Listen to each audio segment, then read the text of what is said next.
Ladies and gentlemen, the story you are about to hear is true. Dragnet.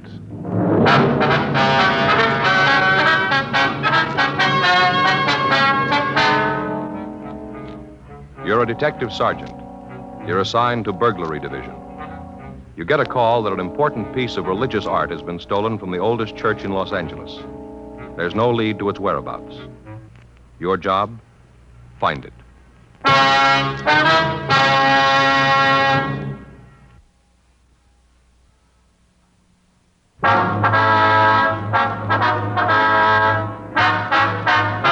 Dragnet, the documented drama of an actual crime. For the next 30 minutes, in cooperation with the Los Angeles Police Department, you will travel step by step on the side of the law through an actual case from official police files. From beginning to end, from crime to punishment, Dragnet is the story of your police force in action.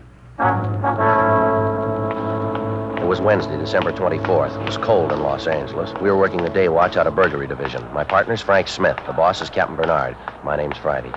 I'd gone across the street to buy stamps for some Christmas cards I was sending out.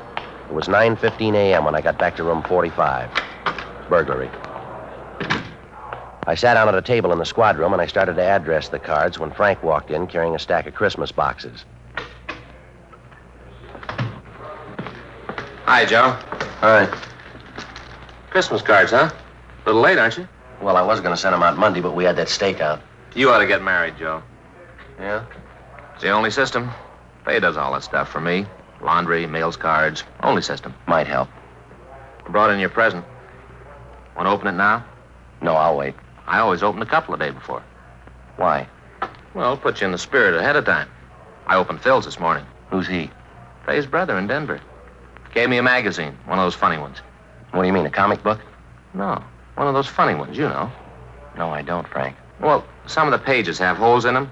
You look through and there's a picture on the next page. Oh, yeah, I've seen those on the newsstand. They have cloth pasted in. Cloth? In the ads. If you want to buy a suit, they have a sample right there. You mean you can feel it? Reach right out and feel it. There was one for $200. A suit? Sure. Cloth comes from Scotland. What's it made out of? Solid gold? No, they got a special kind of goat over there. It's real smooth. Not a goat, Frank. A sheep. Well, it's a special kind of sheep, then, because a suit costs $200. You gonna get one? I told Faye. She said, wear the sample. Anything doing? Fanning and Pryor were in on that market holdup. They come up with anything? Pound of air, nothing else. I hope it stays quiet. I got more shopping to do. I finished. What'd you get Ann? Stationery set, some paper and envelopes, leather binding. Joe, you'll never learn. Well, what's the matter? No woman wants a stationery set. Get her something personal. Well, it's got her initials on it. No. You want something more sentimental, romantic. What'd you get Faye? It's different in her case. What'd you get Faye? Sewing machine. That's romantic. Well, it isn't a way. Why didn't you buy her a catcher's mitt? Burglary Friday. Yes, that's right. You have the right department. All right, Father, we'll be right down. No, you can tell us about it there. Goodbye. The Old Mission Church, they've had a theft. Collection money? Statue of the child Jesus. Frank and I checked out of the office and rode over to the church at the corner of Sunset Boulevard and Main. The Old Mission Plaza Church, founded 1781, the year Los Angeles became a pueblo. The outside was typical early Spanish design, complete with mission arches. It was made of adobe and painted white. They called it the Queen of the Angels. The Padres from down in Mexico built it. The devout Mexicans in town still attended services there. 10:05 a.m. Frank and I crossed through the courtyard. It used to be the old stable, but the Spanish priest changed all that when it became a mission. Stonemasons paved the stable floor and made it a courtyard. They planted grapevines, trees, and flowers. A young priest crossed the courtyard to meet us. He'd been sitting on a stone bench reading his morning prayers, as priests had done here for 172 years. We asked for Father Xavier Rojas, who'd communicated with us. We were told he was inside. We entered a side door. The church seemed to glow with the hundreds of votive candles flickering on both sides of the altar and at the shrines throughout the church. It was empty except for a few people praying. Surrounding the main altar were several old oil paintings in gold frames. The air was heavy with the scent of Advent flowers. We found Father Rojas up near the sanctuary, looking at the nativity scene. He told us about the crib. It was a $70 duplication of the scene at Bethlehem. The parishioners had taken up a collection for it 31 years ago. It was put up every year on December 22nd and taken down after the holy season. It was beautiful, except that one of the shepherds had lost an arm, the sheep was old and cracked, and the infant Jesus was missing. Father Rojas led us back into the sacristy. I'm sorry to bother you, men. It's all right, Father. Especially now, the holiday season. We cash our checks, Father. You want to tell us what happened? Or what you think happened? I discovered the statue was missing right after the 6 o'clock Mass. You saved the 6? Yes. I started over to the rectory and stopped by the crib. Was the statue there before Mass? I don't know, but it was there last night. How late is the church open? All night. You leave it wide open so any thief can walk in? Particularly thieves, Sergeant. You say it was there last night, Father. How late? 10 or 11 o'clock, we had confessions. No one saw it after that? One of the altar boys, he says it may have been there. He thinks it was. Did he see it? He's not sure. What's his name? Pardon me.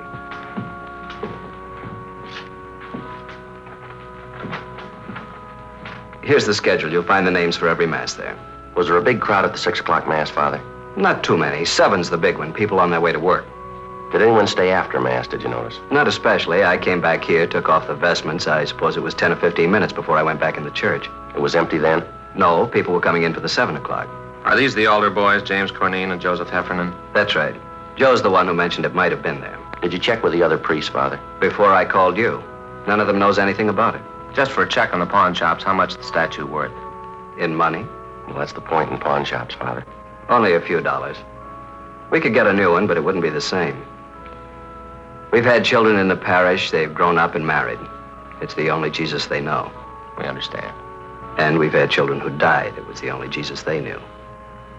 So many of the people who come here are simple people. They wouldn't understand, Sergeant. It would be like changing the evening star. We'll do our best, Father. That's why it would mean so much to have it back for the first Mass on Christmas. It's not very long, Father. Less than 24 hours. If anything turns up here, you know where to get in touch with us. Yes. It's sad, isn't it? How's that? In so short a time, men learn to steal. Yes, but consider us, Father. Us? If some of them didn't, you and I'd be out of work. 10:50 a.m. We notified pawn shop detail. Frank and I checked out the 2 altar boys. The first one, James Cornine, said he knew nothing about the missing statue. The second one, Joseph Heffernan, was not at home. His father said he had a part-time job, but he'd have him get in touch with us right after lunch. By 11:30 a.m., we'd run out of book procedure. We had a man to find. Our only clue, he'd been to church. 11:33 a.m. We checked the phone books for the names of religious stores in the area. 2 of them were closed. We tried the third. When we got there, the only person in the store was an elderly man sitting by a table. In front of him was a large, beautifully carved chess set.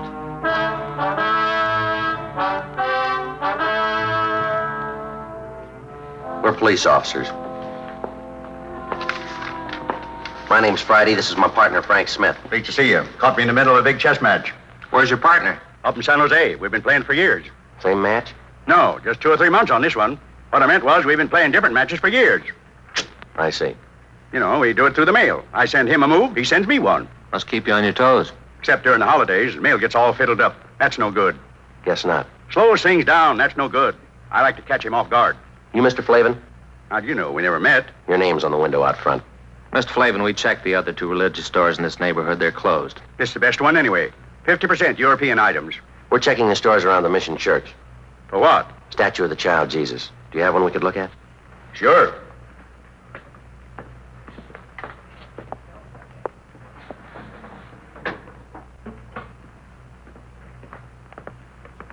No, sir, a larger one. You don't want a larger one, unless it's for a church. That's where you want a larger one. Could we see it, please?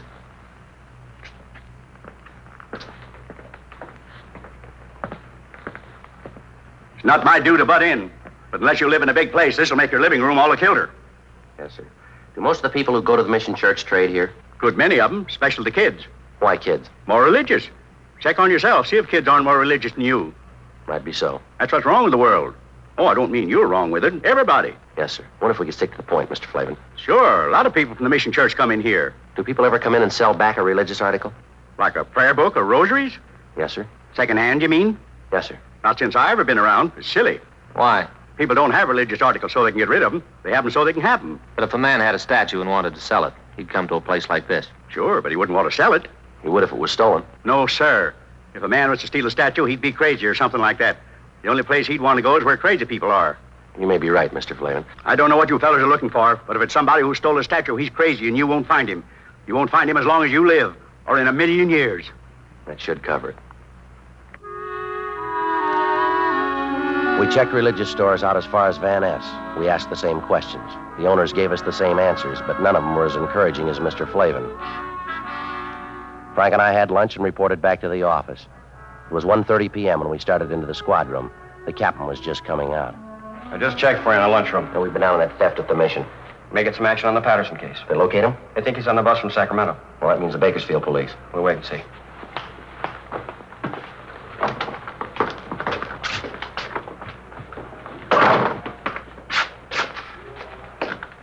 Are one of you fellas Sergeant Friday?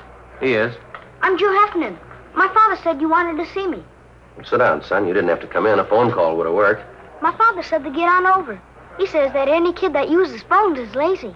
We want to ask you about this morning. You serve 6 o'clock mass? Yes, sir. I'm senior boy, so I get the 6th. You're a senior and you take the early trick? Yes, sir. That way, if you receive communion, you get to have breakfast sooner. Father Rojas says you think the statue was there before mass. I didn't look, but I have a feeling it was there. A feeling? You know, how you have a feeling about something, but you're not sure. Did you stay around long after mass? I put out the candles and hung up my surplice. How long would that take? About 5 minutes, maybe. Did any of the people at mass stay on? Some of 'em always do, especially ladies. Oh? Maybe they don't finish in time, or else they start new prayers. I don't know. So when you left, there were still some women there. No, sir. That was at first. After I went back to the sacristy, there was only this one man. What man? He comes at 6 o'clock all the time. Do you know his name? No, sir. But he works down in Olive, paint shop, where they paint signs. Could you describe him? Sort of medium. He was wearing a suit that didn't match. Didn't match? Different pants than coat. How about his age? Oh, he's pretty old. Take a guess. About 40, maybe. There's nothing particular about him. Then why'd you notice him? I've seen him before. And the bundle, I guess. The bundle? Out in front. I saw him when he was coming out. He had this bundle, and he almost dropped it. How large a bundle? It's hard to say. Come on, son. Was it large or small? The size of the statue? About that big. Yes, sir.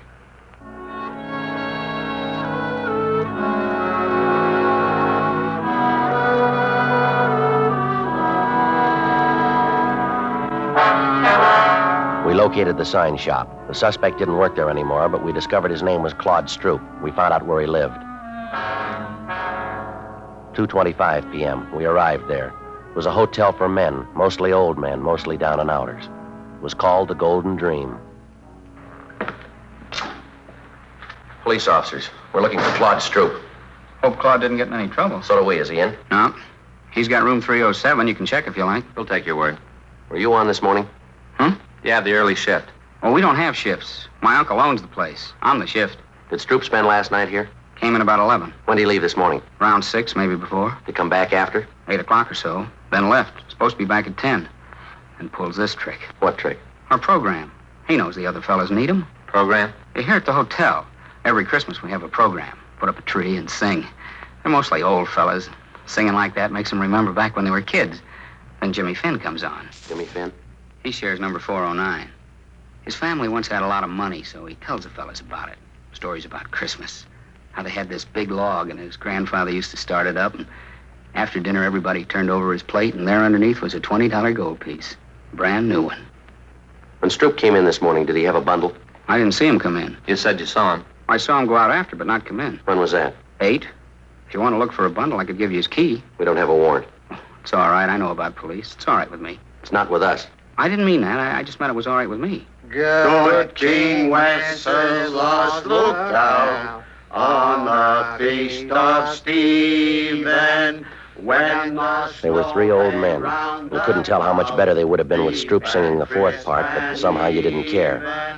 This was Christmas at the Golden Dream, and it sounded fine. That night, though the frost was cruel, when the poor man came in sight, gathering winter fuel. This is the last rehearsal. They got most of the songs down pat. Sounds pretty good. Yeah, that's why it's a shame Claude isn't here. He's tenor, and they need him to make it sound just right. Does Stroop have a job? No, sir. He used to have jobs. Not much lately, though. Did he say where he was going? No, he should have. The fellas need him. When he comes in, will you call us? Sure, and not say anything to him. That's right. I hope it's nothing serious for Claude. Fella's troubles ought to be over. Troubles? Way back. It wouldn't count now. Tell us anyway. Well, I don't know much about it. As much as you know. Now, come on. It was something back where he used to live. He robbed somebody or something. What else? That's all. It was a long time ago, way far back. But he forgot it all, the robbing and everything. No, not quite.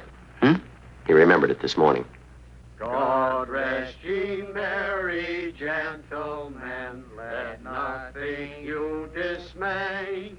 For Jesus Christ our Savior was born upon this day to save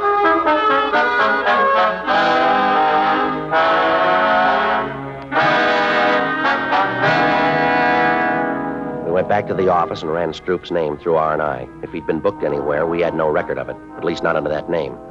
4:15 p.m. Pawn shop detail reported back. No object resembling the statue of the child Jesus had been turned in. 4:18 p.m. I hung up the phone. Patterson's on that Sacramento bus. I thought Bakersfield had it. They were supposed to confirm. They did. Hop over to the station. What about Fanning and Pryor? They're still out. Well, they'll be back soon. When's the bus arrive? 6 o'clock. There's plenty of time for them to make it. There's more time for you. We're still in that theft. Can't it wait? No. What is it, $10, $15 statue? When's the price determine a case? I realize it's a church statue, but that doesn't give it priority. It's important to them, Captain. Joe and I promised to get it back. What do you got on it? Nothing much. And why are you so big-hearted? Burglary Friday. When? No. Don't say anything. No. Right.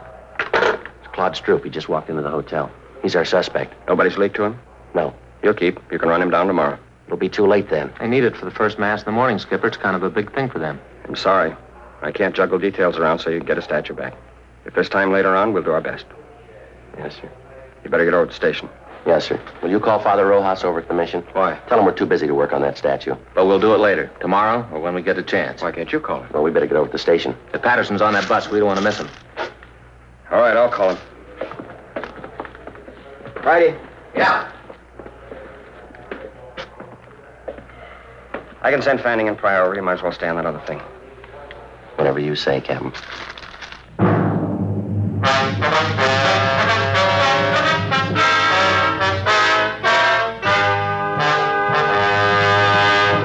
You are listening to Dragnet, the authentic story of your police force in action.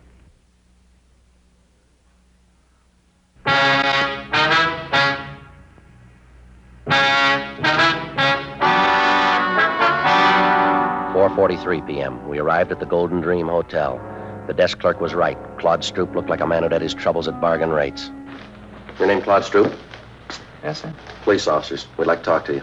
I didn't do anything against the law. Honest, I didn't do anything against it. You haven't been accused. Want to take you downtown? We'd like to talk to you. No, sir, I'm not going. I'm not going anywhere. I'm not going to talk to anybody. You're half wrong already.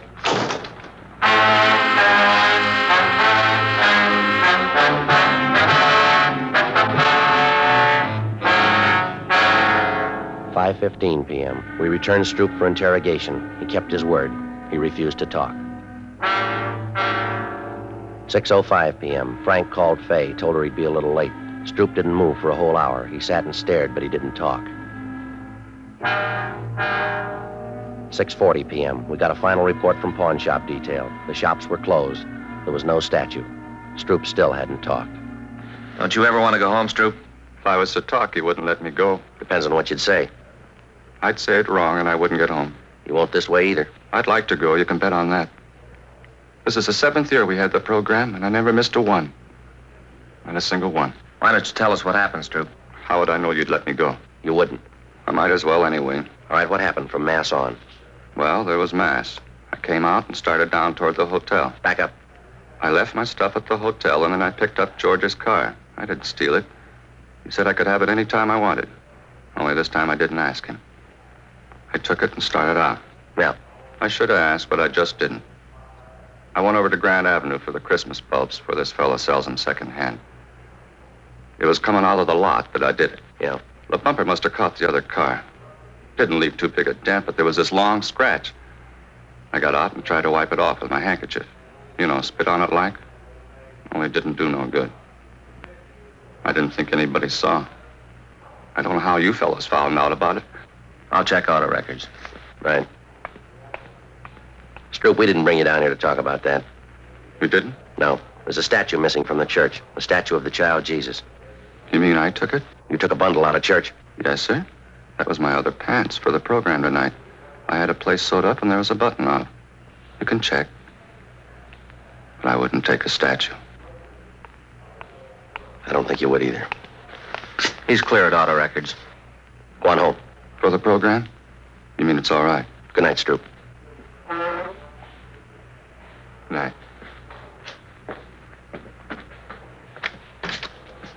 Merry Christmas.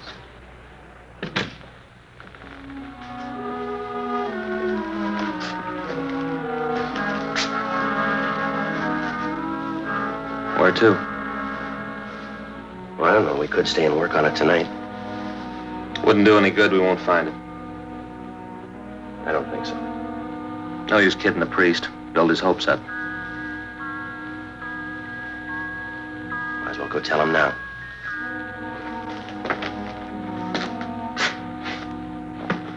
Merry Christmas.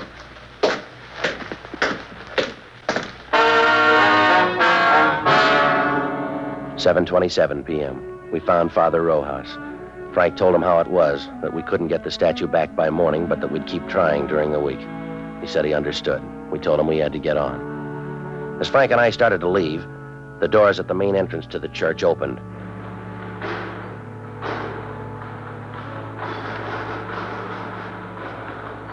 It was a good 200 feet away. It was hard to be sure, but it looked like a small boy drawing a bright red wagon behind him. When he got closer, you could see he was no bigger than a pint of milk.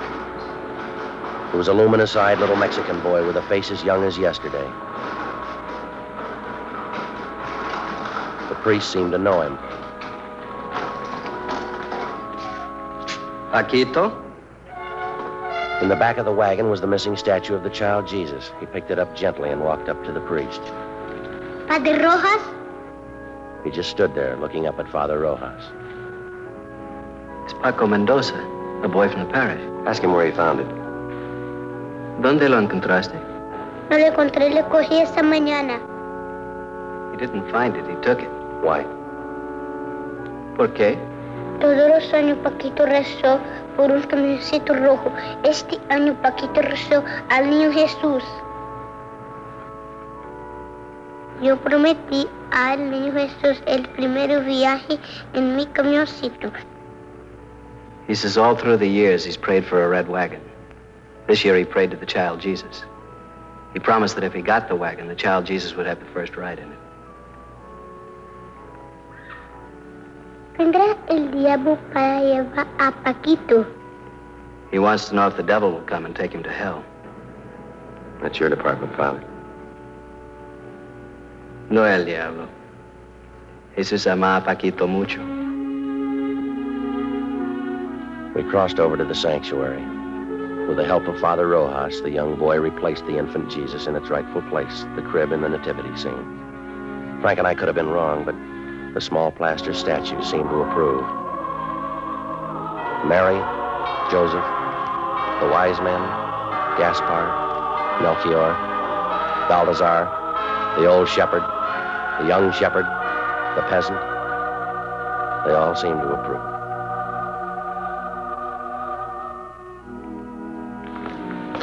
Vuelve a tu casa, Paquito. The priest told the boy to go home. He took hold of his wagon and started the long walk out of the church.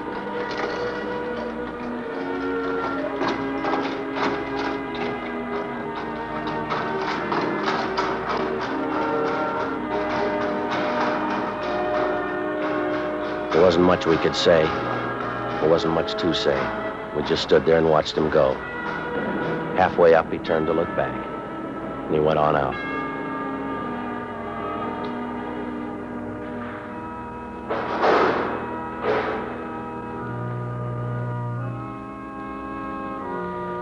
I don't understand how we got that wagon today. Don't kids wait for Santa Claus anymore? It isn't from Santa Claus. The firemen fix old toys and give them to new children. Paquito's family They're poor.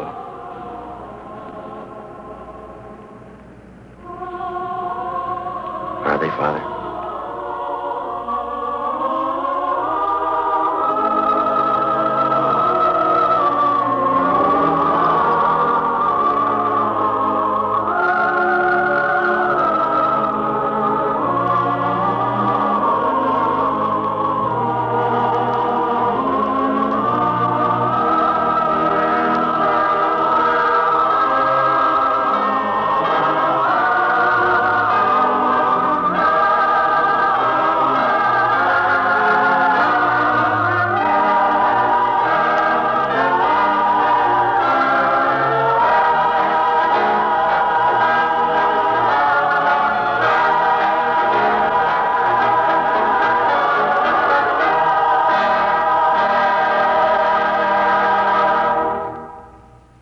The story you have just heard is true. The names and locations were changed.